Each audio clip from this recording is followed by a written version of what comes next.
안녕하세요. 발표자 장석현입니다.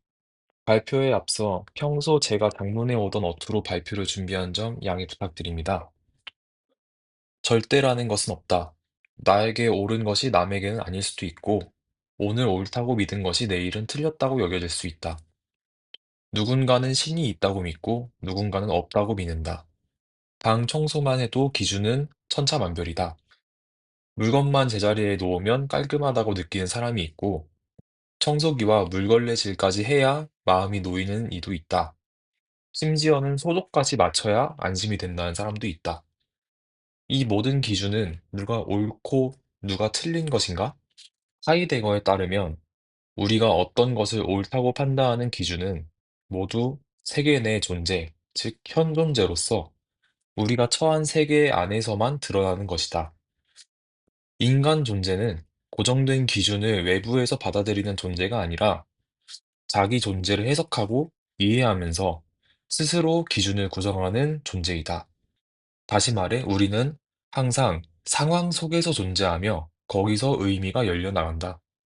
그런 점에서 청소의 기준도, 관계의 해결 방식도, 도덕적 판단도 결코 절대적일 수 없다. 그 모두는 우리가 놓인 맥락과 삶의 방식 속에서 드러나는 것이다. 가치 판단에 대한 이러한 상대성은 막스 셸러의 가치 계층 이론을 통해서도 설명할 수 있다. 셸러에 따르면 인간은 감각적 가치, 생명의 가치, 정신적 가치 등 다양한 차원의 가치를 느낄 수 있는 능력을 가지고 있고, 이 가치에 대한 감수성은 사람마다 다르다. 어떤 사람은 질서정연함에서 평안함을 느끼고, 또 어떤 사람은 자유로운 흩어짐 속에서 편안함을 느낀다. 이는 도덕적 옳고 그름이 문제가 아니라 각자가 지닌 가치 감수성의 차이다. 하지만 그렇다고 해서 모든 판단이 그저 주관적이고 무의미하다고 할 수 있을까? 칸트는 이에 대해 다르게 말한다. 그는 인간에게는 정언 명령이라는 이성적 기준이 있다고 보았다. 너희 행위가 보편적 법칙이 될 수 있도록 행위하라는 칸트의 윤리 명령은 우리가 각각의 상황에 따라 판단하더라도 결국엔 이성에 비추어 보편화할 수 있는 원칙을 지향해야 한다고 말한다. 예를 들어, 고속도로에서 규정 속도를 지키는 것이 옳다고 여겨지는 이유는 단순히 규칙이기 때문이 아니라 우리가 그렇게 행동하면 질서가 유지될 수 있기 때문이다. 하지만 동시에 칸트는 그런 보편 원칙이 이성의 자율성에 근거해야 한다고 보았다. 억지로 강요된 규칙이 아니라 스스로 이성적 판단에 따른 것이어야 진정한 도덕이라는 것이다. 그렇다면 우리는 결국 어떤 기준을 따라야 할까? 플라톤은 국가 제1권에서 정의란 무엇인가를 묻는다. 이에 한 인물은 다른 것을 되돌려주는 것이라고 답한다. 그러나 플라톤은 묻는다. 만약 친구에게서 무기를 빌렸는데 그 친구가 정신이 이상해져서 그 무기를 다시 돌려달라고 한다면 그것을 돌려주는 것이 정의로운가? 정의는 단순한 행위의 반복이 아니라 맥락을 고려한 깊은 판단이 필요하다는 말이다. 니체는 이 지점에서 더 급진적으로 나아간다. 그는 우리가 정의 혹은 옳음이라고 부르는 것들은 실제로는 힘의 의지에서 비롯된 것일 수 있다고 말한다.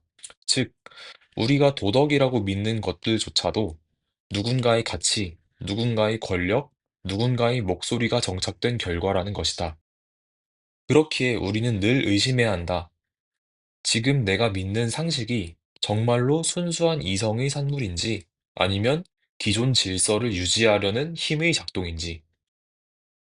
이처럼 우리는 끊임없이 무엇이 옳은가를 질문하게 된다. 누군가는 관계의 갈등을 바로 풀어야 직성이 풀리고 누군가는 시간을 가지고 천천히 해결하려 한다. 돈을 최고의 가치로 여기는 이도 있고 사랑이나 진리를 더 중요하게 여기는 이도 있다. 어느 하나가 더 옳다고 단언할 수 있을까? 동양 철학자 장자는 관점주의를 말하며 모든 판단은 각자의 처지에서 비롯된 것이므로 절대적 기준이란 있을 수 없다고 보았다. 우리는 모두 제 물속에서 논이는 고기처럼 자신의 물속에서 세계를 본다. 따라서 다른 이의 관점을 무시하거나 자신의 관점을 보편화해서는 안 된다. 결국 우리는 어떤 진리를 확신 있게 하기보다는 진리에 대해 조심스럽게 말해야 할 필요가 있다. 도덕경 56장에서 말하듯 지자불언, 언자불지, 아는 자는 말이 없고 말하는 자는 알지 못한다. 하이데거 역시 존재의 진리는 때로 말보다는 침묵 속에서 드러난다고 했다. 반면 말이 많은 이는 어쩌면 아직 명확히 보지 못한 채 확신에 매달리는 것일 수도 있다. 그렇다면 세상의 기준은 아는 자의 진리인가? 아니면 알지 못한 자의 허물인가? 우리는 알 수 없다. 우리의 노력이 부족한 것이 아니라 인간으로서의 한계인 것이다. 따라서 우리는 누구도 확신하지 못한 채 그저 서로의 관점에 귀를 기울이고 끊임없이 옳음을 향해 사유하는 수밖에 없다. 어쩌면 그것이야말로 가장 옳은 태도일지 모른다. 이상으로 발표 마치겠습니다. 감사합니다.